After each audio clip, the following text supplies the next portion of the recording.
Hi అండి, నమస్తే. Welcome back to my channel Samyu blogs. ముందుగా అందరికీ శ్రీరామ నవమి శుభాకాంక్షలు. ఈరోజు నా బ్లాగ్ అంతా మార్నింగ్ నుంచి ఆఫ్టర్నూన్ వరకు ఎలా జరిగిందని చూపిస్తున్నాను. ముందుగా బాతింగ్ అన్నీ అయిపోయాక నేను ఇలా పాచి పువ్వులన్నీ తీసేసుకొని మరి పూజా రూమ్ని అయితే రెడీ చేసుకోవాలి కాబట్టి ఇవన్నీ తీసేసుకుంటున్నాను.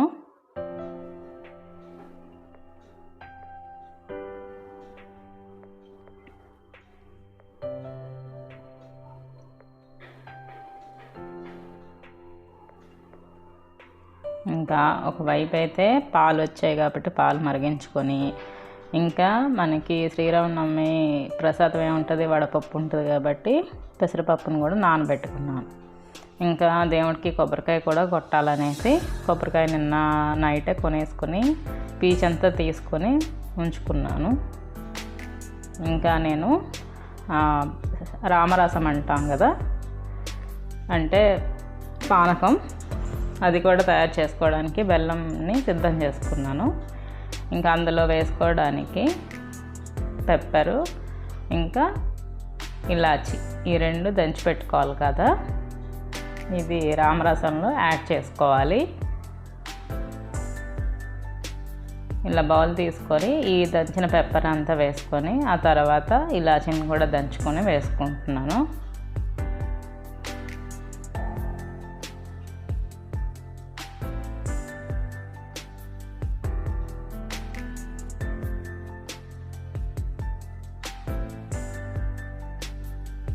ఇంకా పూజ అంటే పొద్దున్నే లేచి పనులు ఉంటాయి కాబట్టి, అంటే ప్రసాదం అన్నీ, ఇంకా పూజ రూమ్ క్లీనింగ్, డెకరేషన్ అన్నీ ఉంటాయి కాబట్టి తొందరగానే లెగడం చాలా మంచిది. సో రెండు ఇలా దంచి పెట్టుకున్నాక దీంట్లో వాటర్ యాడ్ చేసుకోవాలి. నేను మొత్తం ఆ బౌల్తో తయారు చేసుకుంటాను, ఎందుకంటే ఆల్రెడీ ఫుల్ సమ్మర్లాగా అనిపిస్తుంది, వేడిగా ఉంది. సో వేడిగా ఉన్నప్పుడు పనులన్నీ చేస్తే ఇంకా దాహం ఎక్కువ వేస్తుంది కాబట్టి నేను కొంచెంగా తాగొచ్చులే అనేసి నేను ఈ గిన్నె మొత్తం రామరసాన్ని అయితే తయారు చేసుకున్నాను. కానీ భలే ఎనర్జీ ఇస్తుంది ఇది. మీకు ఎంత స్వీట్నెస్ కావాలో అంత స్వీట్నెస్ బెల్లాన్ని అయితే వేసుకొని కలుపుకోవాలి. ఇంకంతే, రామరసం అయితే రెడీ అయిపోయింది.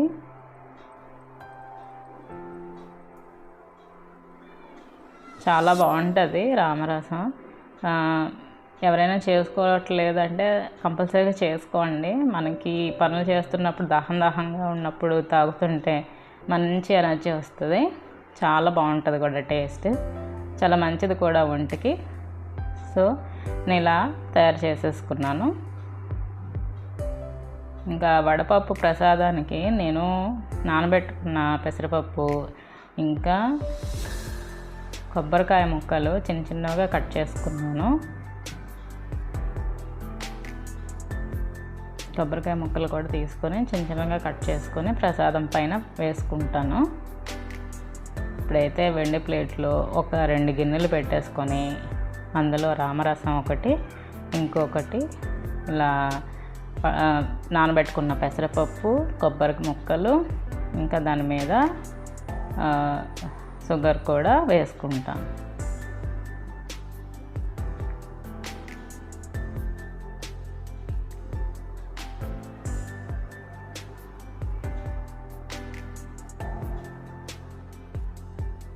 అంతేనండి రాముడి ప్రసాదం. కొంతమంది చలివిడి కూడా చేసుకుంటారు, కానీ మేము చేయట్లేదు. ఇంకా ఫ్రూట్స్, ఇంకా నేను రామరసంలోకి ఇలాగా తులసి ఆకులు కూడా వేసుకున్నాను. ఇదైతే దేవుడికి నైవేద్యంగా పెట్టేస్తాను. సో పువ్వులంతా అలంకరించాకైతే దేవుడి మందిరం అయితే కలకల్లాడిపోతుంది. ఇంకా అలా చూద్దామా అనిపిస్తుంది, అంత బాగుంటుంది. అందులోనూ రోజెస్, చామంతులతో మంచి combination, red and yellow. So వాటితో పూజ చేస్తే అద్భుతంగా ఉంటుంది కదా. సో నా పూజ అయితే ఇలా అయిపోయింది.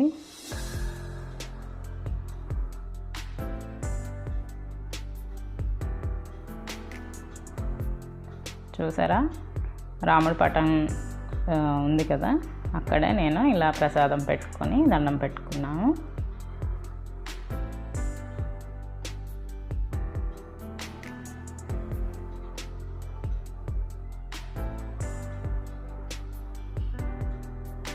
నేను కంపల్సరీగా చేసుకుంటాను ఎవ్రీ ఇయర్ రామనవమి. ఎందుకంటే రామరసం కూడా అందరికీ ఇష్టం మా ఇంట్లో. సో కంపల్సరీగా చేసుకుంటాను. సో ఇదండి డెకరేషన్. ఏం లేదు, జస్ట్ బంతిపూల దండ పెట్టాను అంతే. ఆటోమేటిక్గా ఆ కళ అలా వచ్చేస్తుంది అంతే. ఇంకా టీవీలో అయితే రాముని పాటలు వేసుకుంటా పూజ అయిపోయిన తర్వాత నేను మిగతా పనులన్నీ చేసుకున్నాను.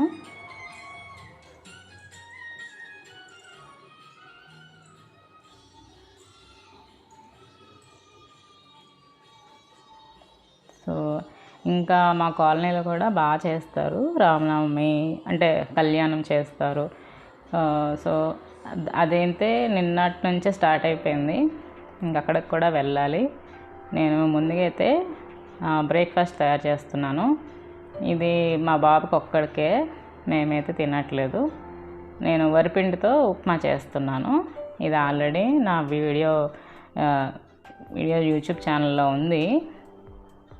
సో అందుకే డీటెయిల్గా అంత చూపించట్లేదు. ఏం లేదు, జస్ట్ పోపు వేసేసుకొని ఎండుమిర్చి వేసుకున్నా, నానబెట్టుకున్న పెసరపప్పు, ఇంగువ, కరివేపాకు వేసుకొని కొద్దిగా కలిపేసుకొని ఒక గ్లాస్కి 2.5 గ్లాసుల వాటర్ వేసుకున్నాను నేను ఒక గ్లాస్ పిండికి.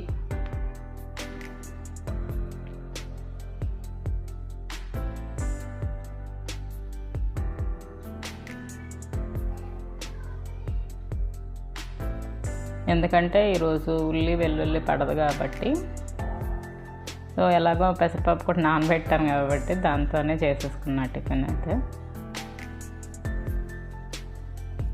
ఇది బాగా మరుగొచ్చాక ఈ గ్లాస్ పిండి అందులో వేసుకొని కొంచెంసేపు ఉడికించుకొని ఆ తర్వాత కలుపుకోవాలి. ఉండలు లేకుండా కలిపేసుకుంటే బ్రేక్ఫాస్ట్ రెడీ అయిపోయినట్టే.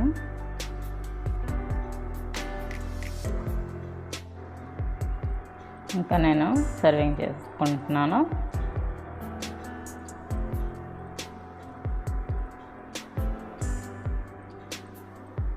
ఎంతో టేస్టీగా ఉండే వరిపిండి ఉప్మా అయితే బ్రేక్ఫాస్ట్ కింద చేసుకున్నాను. ఇంకా తర్వాత మిగిలిన పెసరపప్పు, వడపప్పు, ఇంకా పానకం ఇలా వేసి పెట్టేశాను డైనింగ్లో. ఎప్పుడైతే అప్పుడు ఎవరైతే వాళ్ళు అలా గ్లాసులో వేసుకొని తాగుతారులే అనేసి అలా పెట్టేశాను. ఇంకా పులిహోర చేద్దామని బియ్యం పప్పు నానబెట్టుకున్నాను. అది దాంట్లో వాటర్ వేసుకొని ఇలా పసుపు కొంచెం ఆయిల్ వేసుకొని ఉడికించుకోవాలి. ఇంకా తర్వాత దానికి తగినంత చింతపండు, ఇంకా నువ్వులు అయితే ఫ్రై చేస్తున్నాను. ఇంకా పచ్చిమిర్చి, అల్లం, కరివేపాకు కూడా తీసుకున్నాను. ఇంకా ఇక్కడైతే నేను ఇంకో రెసిపీ కూడా తయారు చేస్తున్నాను. మామిడికాయ కొన్నాను. దీంతో మామిడికాయ ఉడుకు పచ్చడి అంటారు. అది కూడా చేసి చూపిస్తున్నాను మీకు. ముందుగా నేను బౌల్లో కొంచెం ఆయిల్ వేసుకొని పోపు వేసుకోవాలి. జీలకర్ర, ఆవాలు, ఎండుమిర్చి,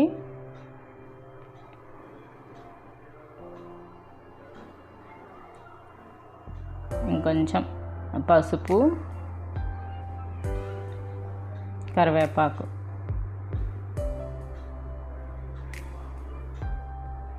అది వేసుకున్నాక మామిడికాయని ఇలా పీల్ చేసేసుకొని ముక్కలుగా కట్ చేసుకొని వేసుకోవాలి. అందులో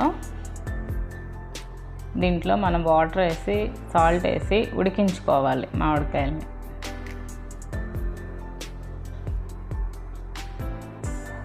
ఒకటే పెద్దది కొన్నాను, చాలా ఎక్కువ అయ్యాయి ముక్కలు.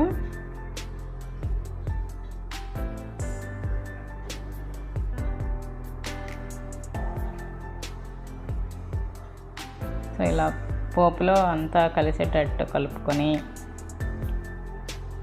కొద్దిగా సాల్ట్ వాటర్ వేసుకొని మూత పెట్టి ఉడికించుకోవాలి.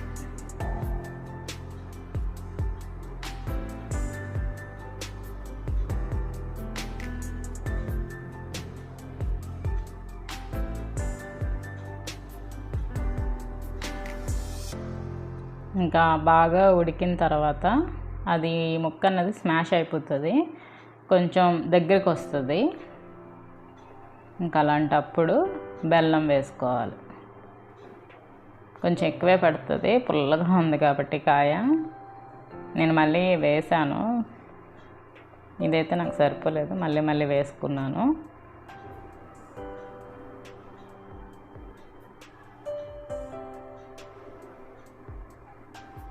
అంటే ఈ మామిడికాయలో ఉండే పులుపు, ఈ బెల్లం తీపి రెండు కలిసి మంచి టేస్ట్ వస్తుంది.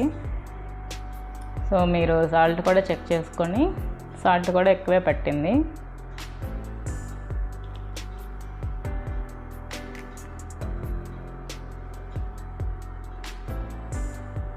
సో ఇంకంతే, ఉడికి పచ్చడి అయితే రెడీ అయిపోయినట్టే. చాలా టేస్టీగా ఉంటుంది. ఎప్పుడైనా కారంగా ఏదైనా కూర తిన్నామంటే పక్కన పెట్టుకుంటే బాగుంటుంది. ఇంకా నేను పులిహోర కోసం నేను తాలింపు అయితే వేసుకుంటున్నాను. ఇలా ఆయిల్ వేసుకొని ఇంకా మినపప్పు, శనగపప్పు, జీలకర్ర, ఆవాలు, పల్లీలు,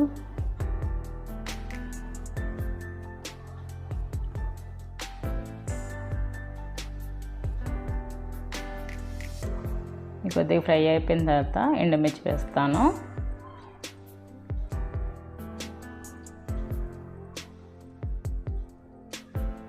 ఎండుమిర్చి, ఇంగువ కంపల్సరీ వేయండి, కొంచెం ఎక్కువే వేసుకుంటే బాగుంటుంది స్మెల్.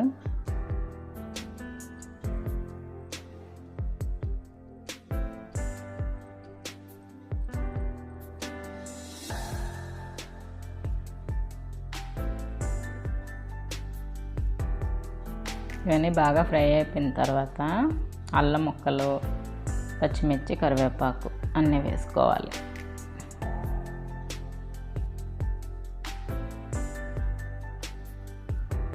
ఆయిల్లో పచ్చిమిర్చి అంతా బాగా ఫ్రై అయితే మంచి టేస్ట్ వస్తుంది కాబట్టి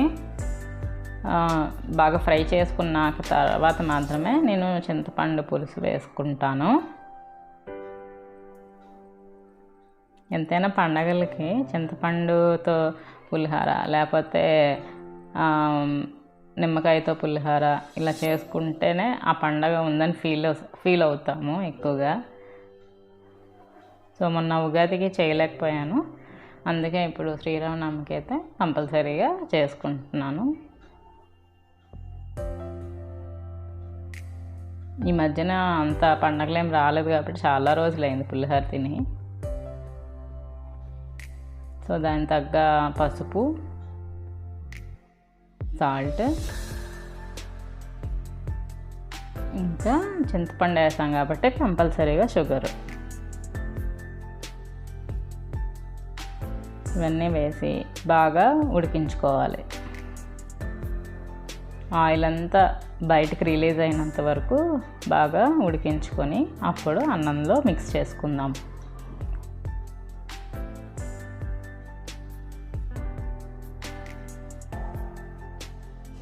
సో పళ్ళెం అయితే పెట్టేసుకున్నాను, అన్నం కూడా రెడీ అయిపోయింది.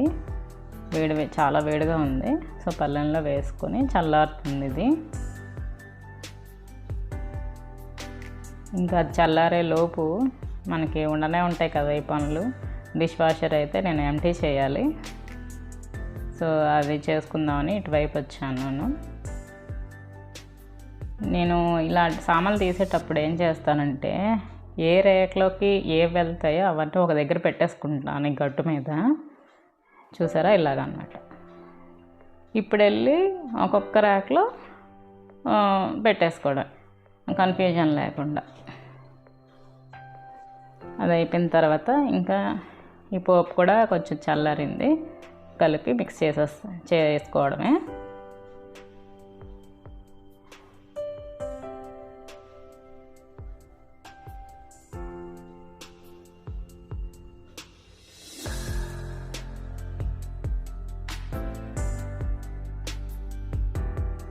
ఇంకా నువ్వులు కూడా నేను పొడి చేసి పెట్టుకున్నాను. ముందు ఇది బాగా మిక్స్ అయిపోయిన తర్వాత లాస్ట్లో నువ్వులు కూడా వేసి మిక్స్ చేసుకోవాలి. అప్పుడే మంచి టేస్ట్ వస్తుంది. అంత పులుపు అనిపించదు, కొంచెం కమ్మదనం వస్తుంది అన్నమాట నువ్వుల పొడి వేసుకుంటే.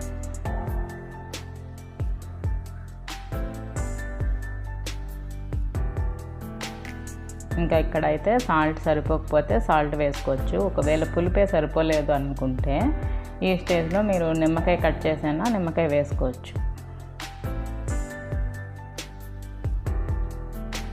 ఇంకా తర్వాత ఇప్పుడు నువ్వుల పొడి కూడా వేసుకొని కలుపుకుంటున్నాను.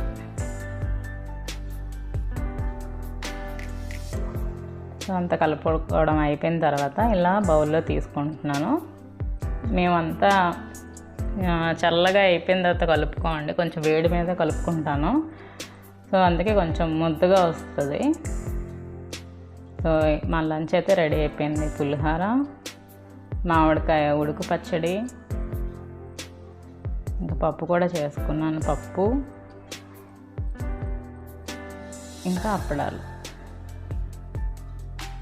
సో అంతా లంచ్ అయితే రెడీ అయిపోయిన తర్వాత కిచెన్ కూడా బాగా క్లీన్ చేసేసుకున్నాను.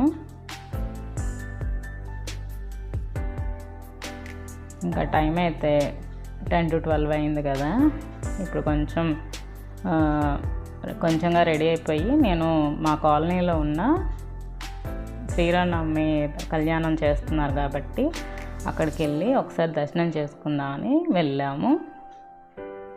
అసలు ఎంత బాగా అరేంజ్ చేశారంటే చాలా బాగా చేశారు. చాలామంది జనం వచ్చారు, అంటే భోజనాలు కూడా ఉన్నాయండి. చాలా బాగా చేశారు. ఒక 1 month ముందు నుంచి ఇవి ఏర్పాట్లన్నీ జరుగుతున్నాయి. చూశారు కదా, ఎంత ఎండలో అయినా కూడా పాపం అందరూ అలా వచ్చి కూర్చున్నారు.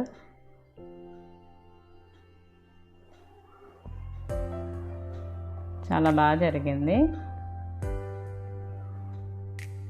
సో అమ్మవారిని అయితే చాలా బాగా అలంకరించారు. చూడండి ఎంత బాగున్నారు కదా. ఇంకా అలా దర్శనం అయిపోయాక ఇంటికి వచ్చేసాము. సో అదండి ఈరోజు బ్లాగ్. మళ్ళీ నా వచ్చే బ్లాగ్లో కలుద్దాం. అంతవరకు bye. Thank you. Take care. Please subscribe my channel. Bye.